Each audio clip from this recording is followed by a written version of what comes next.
A evidência científica da fonologia mostra que não é possível você tentar fazer a criança pronunciar fonemas e que o fonema que uma letra representa.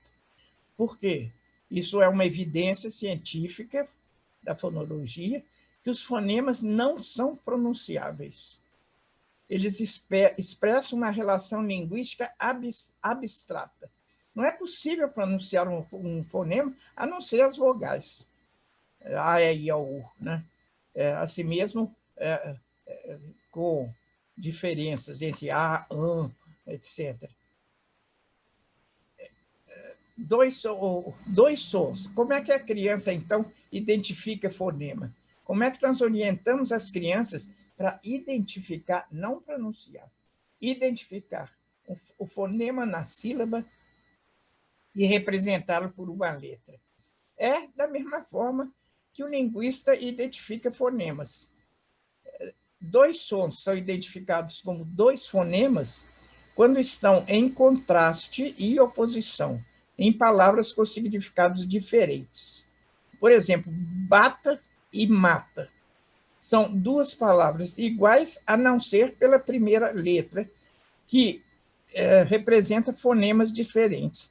São duas palavras que se distinguem oralmente apenas por sons situados na mesma posição na cadeia sonora. Panela e janela. São dois significados completamente diferentes, que só se diferenciam um de outro pelo fonema inicial, pá e já. Gato e rato, gá e rá. Ou um fonema medial, soco e soro, bola e bota, camelo e cabelo. É por meio desses contrastes e oposições que a criança identifica o fonema. Ou seja, ela tem que fazer um exercício como o linguista fez quando identificou os fonemas do português, e o linguista faz quando ele quando ele faz a identificação de uma língua desconhecida, dos fonemas de uma língua desconhecida. Então, tudo que se faz a partir desse momento aqui de silábico sem valor sonoro é trabalhar com contrastes e oposições para que a criança chegue à consciência grafofonêmica e aí possa aprender sistematicamente, como quer um método fônico, e explicitamente o conhecimento das relações fonema-grafema.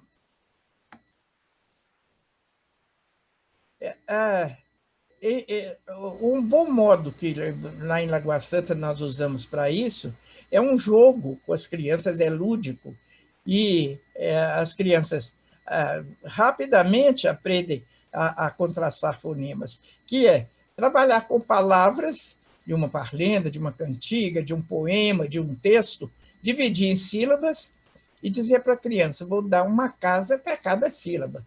E diz que isso aqui em geral, sempre a professora primeiro põe esse quadro de dupla entrada na sala de aula.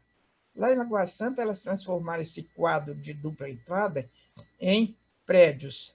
Mas aqui a gente explica, se quer usar o quadro de dupla entrada, e não, elas representaram por casinhas.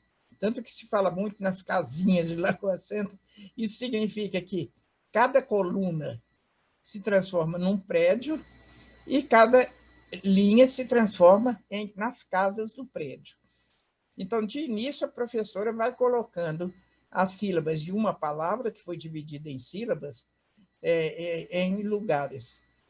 Eu vou colocar aqui, e aí a criança vai vendo que na vertical, na coluna, você tem o mesmo fonema. Então, pá, pê, pi, você tem como primeira letra o mesmo fonema. Na horizontal, ela vê que o fonema é diferente. Me é diferente de P, é diferente de Ré. E assim por diante.